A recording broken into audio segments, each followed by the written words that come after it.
따라합시다. 예수님을 영접하는 자에게 주시는 은혜. 오늘 이제 설교 말씀이 마친 후에 이제 세례 예식이 있겠습니다. 세례 예식이 있을 텐데 어떤 사람이 세례를 받는 것이냐? 어떤 사람이 세례를 받는 것이냐? 단적으로 말하면 예수님을 영접한 사람이 세례를 받는 겁니다. 세례는 교회 오래 다녔다고 받는 건 아닙니다. 예수님을 영접한 사람이 세례를 받는 거예요. 그러면 예수님을 영접한다는 것은 모셔드린다는 것이고 받아들인다는 것인데 이 안에는 어떤 의미의 내용이 포함되어 있느냐? 두 가지를 말씀드리면 첫째로는 예수님을 나의 구원자로 믿는다는 걸 의미합니다. 한번 따라합시다. 예수님을 나의 구원자로 믿습니다. 이 세상에서 나를 구원하실 분은 오직 예수님밖에 없습니다. 이 믿음을 가지는 게 예수님을 영접하는 것이고, 또 하나는 이 세상을 살아가는 모든 사람들은 다 누가 주인이에요? 자기 자신이 주인이에요. 자기 자신이. 옛날 고대로 가면, 과거로 가면 왕이 주인이었고, 과거로 가면 집안에 주인이 있어요. 또 로마 시대에는 황제가 주인이었어요. 그런데 사실은 사람들 다 각각 자기 마음 안으로 들어가 보면 누가 주인이에요? 자기가 주인이에요. 내가 주인이에요. 그런데 예수님을 영접하는 것은 무슨 의미냐면 이제는 내가 주인이 아니라 예수님이 주인이십니다. 예수님을 주인으로 인정하는 것이 예수님을 영접하는 겁니다. 단순히 예수님을 영접하라고 그러니까 아멘. 예수님을 영접했어요. 받아들였어요. 근데 그것이 무슨 의미인지 모르고 그냥 예수님을 영접했다고 말하는 사람들이 있어요. 근데 구체적으로 아셔야 돼요. 예수님을 나의 구원자로 믿는 겁니다. 또 하나는 더 이상 내가 주인이 아니라, 따라합시다. 내가 주인이 아니라 예수님이 내 인생의 주인이십니다. 이러한 믿음을 가지는 것이 예수님을 영접하는 겁니다. 여러분 모두가 다 예수님을 영접하셨습니까? 영접하셨습니까?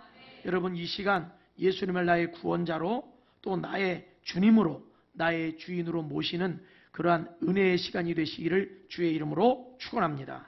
그러면 예수님을 영접하는 자에게 하나님이 주시는 선물이 있어요. 선물. 은혜라고 하는 것은 선물입니다. 이게 뭐냐면 나의 어떤 노력이나 나의 어떤 수고의 대가로 주어지는 것이 아니라 하나님의 선물, 이것을 바로 은혜라고 표현을 하는데, 하나님은 우리에게 예수 그리스도를 우리가 영접할 때 어떤 은혜를 주시느냐? 세 가지를 말씀을 드릴게요. 세 가지를. 첫째로는 죄사함의 은혜. 따라합시다. 죄사함의 은혜. 예수님을 영접하는 자에게는 죄사함의 은혜를 주십니다. 죄를 용서해 주세요. 자, 무슨 죄를 사함받아야 되나? 어떤 사람들은 교회 나와가지고 죄에 대해서 이야기를 하면 그것에 대해서 잘 이해를 못하는 사람들이 있어요. 방금 집사님도 그런 간증 속에 내용들이 있었는데, 나 특별히 죄 지은 것 없는데 왜 죄사함을 내가 받아야 되지? 자, 여기에는 죄가 어떻게 시작되었는지, 어떻게 죄가 오늘날까지 그 죄악이 흘러내려오고 있는지, 또 어떤 내가 죄성을 가지고 살아가는지를 알아야 돼요. 성경을 보면은 죄가 언제부터 시작이 돼요? 아담으로부터 죄가 시작이 됩니다. 죄가 시작이 돼요. 그래서 아담과 하와가 하나님이 먹지 말라 명하신 선악과를 따먹음으로 말미암아 하나님의 말씀에 불순종하는 죄로부터 시작해서 선악과를 따먹음으로 말미암아 선악을 판단하는 존재가 되는 거예요. 이게 뭐냐면 하나님과 같은 재판관이 되는 거예요. 내가 하나님이 되는 거예요. 여기서부터 죄가 시작이 되는 겁니다. 그러니까 우리가 죄를 회개한다라고 할 때는 내가 주인된 죄, 내가 주인된 죄, 아담과 하와의 죄입니다. 하나님이 주인이 아니라 내가 주인된 죄예요. 그것은 곧 하나님을 대적하는 죄예요. 그러니까 이 세상의 모든 사람들은 다 그 죄를 갖고 있어요. 태어나면서 그 죄를 갖고 태어납니다. 그렇기 때문에 그 원죄의 문제를 뭐 해야 되냐? 회개해야 된다 이 말이에요. 회개. 하나님을 대적하고 불순종한 그 원죄를 여러분 다 회개하시기를 주의 이름으로 축원합니다. 혹여나 아직도 내가 죄에 대한 회개가 없다면 회개해야 돼요. 내가 주인으로 살았던 거 회개해야 됩니다. 그리고 또 어떤 죄를 회개해야 되느냐? 현재 내가 삶 속에서 스스로 짓는 죄가 있어요. 성경을 통해서 우리는 그 죄를 알 수 있어요. 어떤 사람이 전도를 받아가지고 교회에 왔어요. 그런데 나는 아무런 죄가 없는데 직장 생활도 열심히 했고 나는 공부도 열심히 했고 그리고 좋은 학교도 난 들어가서 우수한 성적으로 모범생으로 나는 졸업을 했고 그리고 지금 행복한 가정을 이루고 있고 나는 어떠한 범죄를 저지른 적도 없고 난 죄 지은 적이 없다는 거예요. 근데 교회에 왔더니 죄를 회개하라고 그러는 거예요.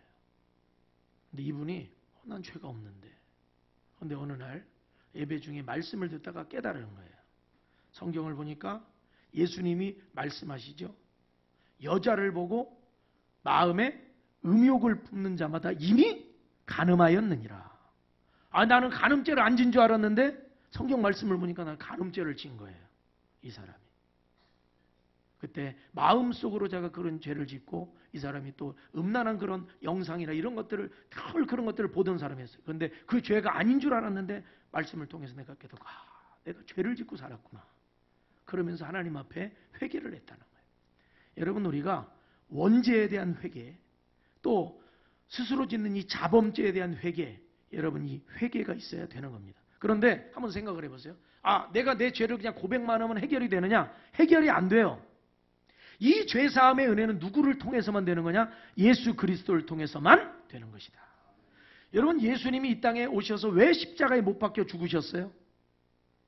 다른 이유가 아닙니다. 저와 여러분의 죄를 해결해 주시기 위해서 십자가에 못 박혀 죽으신 것입니다. 죄에는 대가가 있어요. 대가가 있어요. 성경에 죄의 대가는 사망입니다. 죽음이에요. 그렇기 때문에 죄를 지은 우리는 원죄를 가지고 태어난 우리는 또 이 땅을 살아가면서 자범죄를 짓고 살아가는 우리는 죄에 대한 대가로 우리는 어떻게 돼야 돼요? 죽어야 되는 거예요. 우린 죽어야 됩니다. 그 죽음은 육신의 죽음뿐 아니라 영원한 영혼의 죽음까지도 포함이 되는 거예요. 영원한 멸망까지도 포함이 된 겁니다. 그러니까 지옥의 죽음까지도 포함이 된 거예요. 그런데 예수 그리스도께서 오심으로 말미암아 내가 죽어야 되는데 예수님이 대신 십자가에 죽으신 것을 의미하는 겁니다. 그래서 내가 죽어야 되는데 예수님이 대신 죽으신 거예요. 그래서 예수님을 통해서 주시는 은혜는 뭐냐? 나를 위하여 내 죄를 해결하시기 위하여 십자가에 죽으신 그 예수 그리스도를 내가 나의 구원자와 나의 주님으로 받아들이고 영접하고 나의 죄를 뭐 할 때? 회개할 때. 따라합시다. 나의 죄를 회개할 때 죄사함에 은혜를 주신다. 내 죄를 회개하면 용서해 주십니다. 그러나 예수 그리스도 없이 내 죄를 아무리 이야기해봐야 용서 못 받습니다.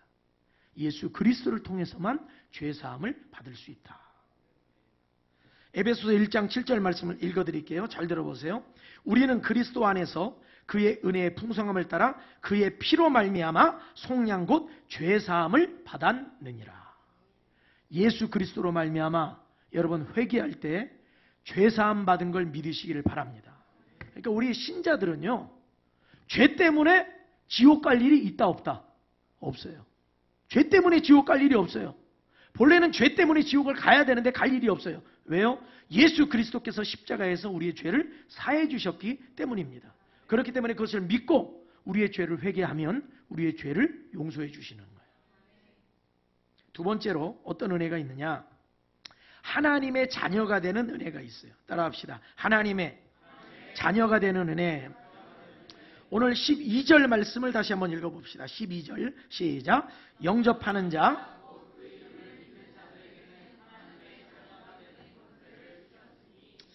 하나님 아버지께서는요, 여러분 얼마나 크신 분인지 아세요? 하나님이 얼마나 크신 분인지 아세요? 우리는 이 세상을 살아가면서 예를 들어 이런 거 있어요. 우리 집 아파트가 50평이야. 내가 가진 땅이 1500평이야. 내가 모아놓은 재산이 이만큼이야. 우린 이런 걸 갖고 나 자신의 크기를 그걸로 판단을 해요. 어떤 사람의 크기를 그 사람이 어떤 학문이라든지 또 어떤 배움이라든지 또 명예라든지 그 사람이 가진 어떤 재산을 가지고 그 사람의 크기를 판단을 합니다. 세상의 사람들이. 그런데 여러분 우주적 관점에서 보면 우리는 얘기할 필요도 없고 우주적 관점에서 보면 지구라고 하는 이 별은 우주적 관점에서 지구라고 하는 별은 보일까요? 안 보일까요? 보이지도 않는 먼지와 같은 별입니다. 지구는. 그런데 여러분 보세요. 하나님은 어떤 분이시냐면 온 우주 만물을 하늘의 해와 달과 별을 창조하신 분이 하나님이십니다. 그러니까 여러분 생각해 보세요. 하나님의 자녀가 된다고 하는 게 어떤 분들은 별거 아닌 것처럼 생각하지만 사실은 이 세상 그 무엇보다 크신 그 분의 자녀가 되는 겁니다. 자녀가 되는 거예요. 또 하나님의 자녀가 된다는 건 어떤 의미가 있냐면 하나님의 모든 것이 누구의 것이 돼요? 내 것이라는 거예요. 성경에서 아들이라는 단어, 그거는 자녀를 대표하는 단어겠죠. 아들이라고 하는 단어는 상속자라는 의미를 갖고 있어요. 아들 하면 상속자입니다. 그렇기 때문에 하나님의 자녀가 되는 축복은 이거는 우리가 설명할 수 있는 축복이 아니에요. 이 은혜는 어마어마한 축복이에요. 그런데 하나님 아버지와 우리와 이 관계 속에 사실은 우리가 하나님을 아버지라고 부를 수 없는 관계거든요. 왜냐하면 아담으로부터 죄를 짓기 시작해가지고 그 원죄 속에 또 자범죄 속에 하나님과 우리가 맞닿을 수 없는 벽이 생겼어요. 단절이 됐단 말이에요. 죄는 하나님과 우리의 관계를 단절시킵니다. 그래서 죄는 반드시 회개해야 돼요. 그런데 하나님을 우리가 아버지라고 부르고 하나님이 우리 자녀 삼아 주신다는 거예요. 이게 어떻게 가능하냐? 이거는 절대로 가능한 일이 아닙니다. 근데 무엇 때문에 가능해졌냐면 예수 그리스도 때문에 가능해졌어요. 하나님 아버지께서 그 아들 예수님을 보내주심으로 말미암아 이것을 가능하게 만들어 주셨어요. 여러분, 하나님께서 예수 그리스도를 통해서 저와 여러분을 하나님의 아들과 딸로 삼아주신 걸 믿으시기를 바랍니다. 근데 하나님 아버지 그러면 이제 그 대한민국 이 정서상 과거에는 아버지들이 굉장히 가부장적이었어요. 그래서 자녀들에게 막 매도 들고 그냥 막 소리도 지르고 막 무서운 아버지상이 많이 있어요. 저도 저희 아버님과는 그렇게 어린 시절에 대화를 나눠본 적이 없어요. 뭘 질문을 하면 대답을 안 하세요. 대답을 안 해요. 그러니까 대화가 안 되는 거예요. 그리고 애들은 말 거 없어. 그리고 그냥 딱 더 이상 대화를 진행할 수가 없어요. 그러니까 늘 아버지는 그냥 어려운 분이에요. 어려운 분. 내가 말을 꺼내기 어려운 분이에요. 그냥 아버지는. 그런데 성경 말씀을 보면 하나님 아버지는 우리가 인간적으로 느끼는 그런 아버지는 아니에요. 하나님 아버지는 어떤 분이시냐면 그 누구보다도 가까운 아버지예요. 가까운 아버지. 그러니까 뭐냐면 하나님은 어느 정도로 우리가 가까우신 분이냐면 우리 안에 들어와 살기를 원하시는 분이시고 또 우리가 하나님 안에 들어와 살기를 원하시는 아버지세요. 그러니까 그 하나님 아버지 그분은 결코 우리와 관계가 멀리 떨어져 있는 분이 아닙니다. 가까운 아버지예요. 따라합시다. 하나님 아버지. 주기도문 할 때도 어떻게 기도해요? 하늘에 계신 우리 아버지요. 이렇게 기도하잖아요. 로마서 8장 말씀 보면 너희는 다시 무서워하는 종의 영을 받지 아니하고 양자의 영을 받았으므로 양자의 영을 받았다. 우리를 자녀 삼아 주셨다는 거죠. 받았으므로 우리가 아빠 아버지라 부르짖느니라. 하나님을 아빠 아버지라고 부르짖는데요. 아빠 아버지. 근데 아버지보다는 아빠가 더 친근감이 있겠죠. 그런데 이 번역도 아빠 아버지. 자, 한번 따라합시다. 아빠 아빠. 하나님이 우리 아빠예요. 따라합시다. 하나님은 우리 아빠시다. 아빠예요. 저는 어릴 때 그 아버지와의 관계 속에 그런 벽을 느꼈어요. 굉장히 힘들었어요. 지금은 아니지만. 그런데 제 딸이 지금 고등학교 1학년이잖아요. 그런데 이 딸이 저한테 이제 아빠 아빠 부르는데 저는 이런 걸 느껴요. 요즘에.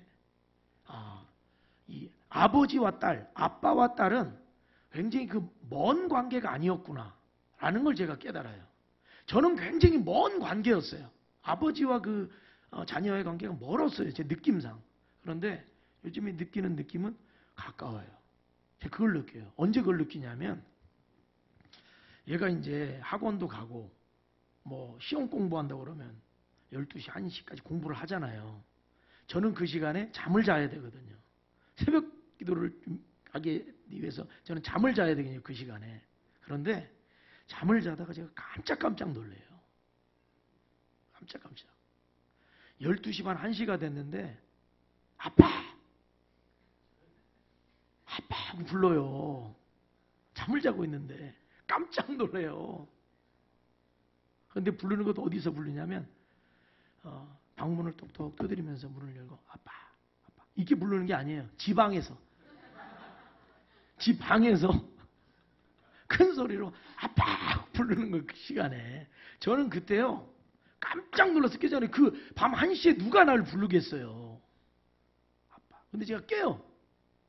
그럼 왜 무슨 일이야? 그러면 뭐 이런저런 요구가 있어요. 이런저런. 어떤 경우는 아빠 내 명찰 어디 갔어? 막 이래.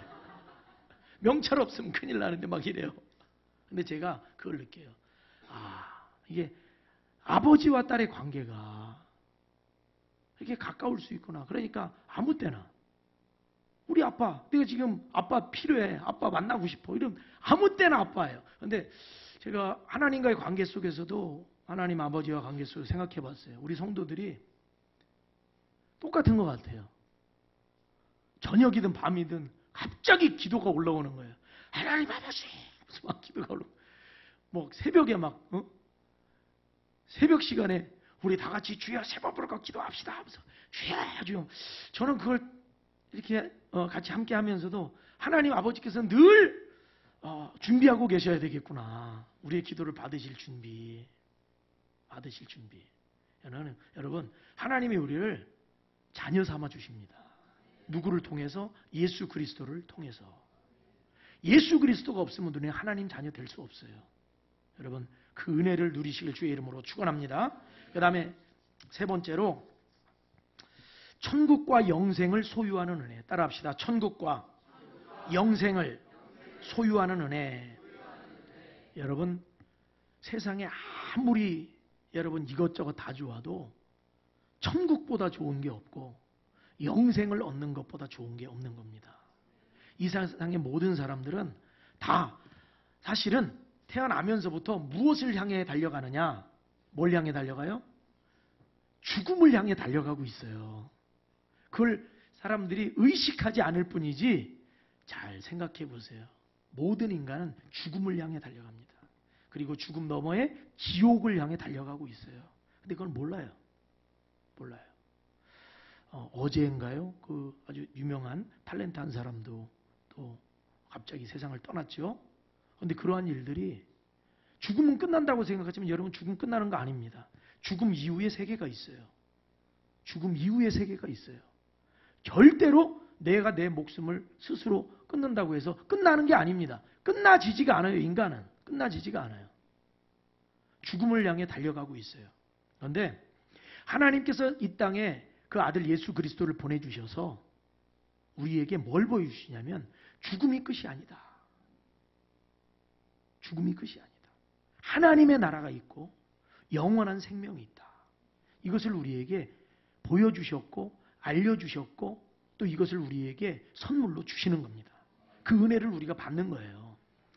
제가 과거에도 목회를 하면서 어떤 한 권사님이 그 말씀하세요. 자기가 10여 년을 돈을 모았어요. 쭉 모았는데 통장을 자랑을 하더라고요. 이제 만기가 됐습니다. 그러더라고요. 그러면서 그거 막 자랑을 해요. 물어보지도 않았는데 무슨 자랑이냐면 이제 5천만 원 모았다는 거예요. 5천만 원. 근데 이 5천만 원을 아들을 줄까 뭐를 할까 지금 고민 중이라는 거예요. 그런데 그분은 이 얘기 하더라고요. 근데 이거 모으느라고 고생을 했지만은 이 통장을 열어볼 때마다 너무 행복해야 되는 거예요. 근데 그분 표현이 재밌어요. 통장을 열어보면 그 숫자 5천만 원 숫자를 딱 보면 밥을 안 먹어도 어때요? 아직 그런 통장이 없으셔서 잘 모르시나 본데 그러시더라고요. 밥을 안 먹어도 배가 부르다는 거예요. 너무 좋다는 거예요. 그래서 하루에 뭐 한 서너 번씩 열어보시나 보다. 배가 부르다. 밥을 안 먹어도 배가 부르대. 본인 표현이 그래요. 제가 그 이야기를 듣고 그렇구나. 밥을 안 먹어도 배가 부르구나. 생각이 행복하니까. 여러분 보세요. 그 통장이 그분을 행복하게 만드는 거예요. 밥을 안 먹어도. 자 보세요. 사도 바울이 왜 행복하냐? 하나님의 나라를 펼쳐보니까 행복한 거예요. 고난을 받아도 행복한 거예요. 복음을 전하다가 핍박을 받아도 행복한 거예요. 나에게 예수 믿는다고 조롱을 해도 행복한 거예요. 하나님의 나라를 펼쳐보니까. 나에게 영생이 있음을 내가 보니까 이 세상 사는 거 조금 힘들고 어려운 일이 있어도 행복한 거예요. 괜찮은 거예요. 그런데 영생을 보지 못하고 하나님의 나라를 보지 못하면 작은 일도 힘들어지는 거예요. 작은 일도.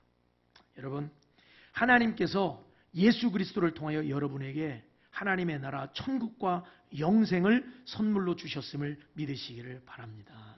세상에 많은 사람들은 죽음을 향해 뛰어가지만 우리는 스코포스, 하나님의 나라를 위하여 뛰어가는 인생인 것입니다. 우리 예배드리잖아요. 예배드리고 우린 언젠가 다 죽겠지, 장례식 치르겠지. 우린 장례식장 가는 인생이 아니에요. 장례식은 하나님의 나라로 이제 들어가는 이제 이 땅에서의 마지막 관문입니다. 다 통과하면 하나님의 빛이 찬란하게 비치는 것을 여러분 경험하게 되실 것이고 하나님의 그 놀라운 은혜를 보게 될 겁니다. 일전에 제가 한 간증을 들었는데요. 제가 아는 이제 한 집사님이 본인이 간증을 하시는 거예요. 그런데 이분이 이제 가까운 가족 중에 사모님이 계세요. 사모님. 근데 그 사모님이 갑작스럽게 돌아가셨어요. 갑작스럽게 병으로 인해서 돌아가셨는데 이분은 그때 신앙생활을 안 할 때라고 그래요. 근데 갑작스럽게 돌아가셨대요. 근데 그 장례식에 참여를 했어요. 장례식 참여했는데 사모님이 돌아가셔서 이제 장례 행렬이 그 예배당을 한 바퀴 이렇게 딱 돌고 교회가 좀 언덕에 있었는데 돌고 쭉 이제 내려가는 길이었대요. 근데 이분은 이제 교회를 안 다니는 분이었대요, 그동안. 그리고 교회 얘기만 꺼내면 얘기도 하지 마. 교회 얘기 듣기 싫어. 이랬던 분이거든요. 근데 그 장례 행렬 뒤를 딱 가족이니까 따라가잖아요. 딱 따라가는데 갑자기 이분 앞에 환상이 보인 거예요. 환상이 보이는데 그야말로 세상에 있는 온갖 아름다운 꽃들은 다 모아놓은 것 같은 꽃길이, 꽃 벌판이. 제주도 가보셨어요? 마치 그런 어떤 유채꽃이 쫙 펼쳐지는 그런 것처럼. 근데 그런 한 가지 종류의 꽃이 아니고 막 다양한 아름다운 꽃들이 쫙 펼쳐져 있는데 꽃으로 들판을 이루고 있더래요. 근데 장례 행렬이 거길 따라 내려가더래요. 그걸 환상으로 본 거예요, 이분이. 근데 자기는 교회를 안 다니잖아요. 그 뒤로 한 달 동안 고민하다가 자기 친척 중에 교회 다니는 집사님에게 전화를 했어요. 한 달 뒤에. 그리고 늘 교회 얘기는 꺼내지도만 막 이렇게 하던 분인데 갑자기 변화되면 이상하잖아요. 그러니까 한 달은 어떻게 갈등을 막 한 거예요. 근데 더 이상 내가 여기서 갈등할 수는 없다. 그래서 전화를 해가지고 나도 교회 다녀도 되냐. 왜 안 되냐고. 하나님이 우리 형님 기다리고 계셨을 거라고. 그래서 교회를 나왔는데 그분이 신앙생활을 시작했는데 얼마나 열심히 하시는지 주일 예배, 주일 오후 예배, 수요 예배, 아멘 안 해요? 금요 예배, 새벽 예배, 예배를 안 빠지고 나오는 거예요. 그런데 1년 동안을 예배를 안 빠지고 한 번도 안 빠지고 1년 동안 모든 예배에 다. 그리고 너무 사람이 아껴가지고 항상 막 싱글벙글한 거예요, 이분이. 그러니까 교회에서도 고민이 생겼어요. 뭐냐면 세례를 이제 주긴 줬어요. 세례를 받았어요. 받았는데 무슨 고민이 생겼냐면 1년밖에 안 됐는데 집사직분을 줘야 되냐 안 줘야 되냐. 왜냐하면 다른 집사님 권사님들보다 더 믿음 생활을 잘하니까 아직 2년이 돼야 집사직분을 이제 자격이 되는데 믿음 생활을 너무 잘하니까 1년밖에 안 됐는데 이걸 줘야 되냐 말아야 되냐로 목사님하고 장로님하고 성도님들하고 상의를 했다는 거예요. 상의를. 그런 정도로. 여러분, 우린 죽음이 끝이 아닙니다. 하나님의 나라를 향해 가고 있어요. 아멘. 우리 모두가 다 하나님의 나라에서 영생하는 그 자리에 한 사람도 빠짐없이 다 만날 수 있길 주의 이름으로 축원합니다. 기도하겠습니다. 주 예수를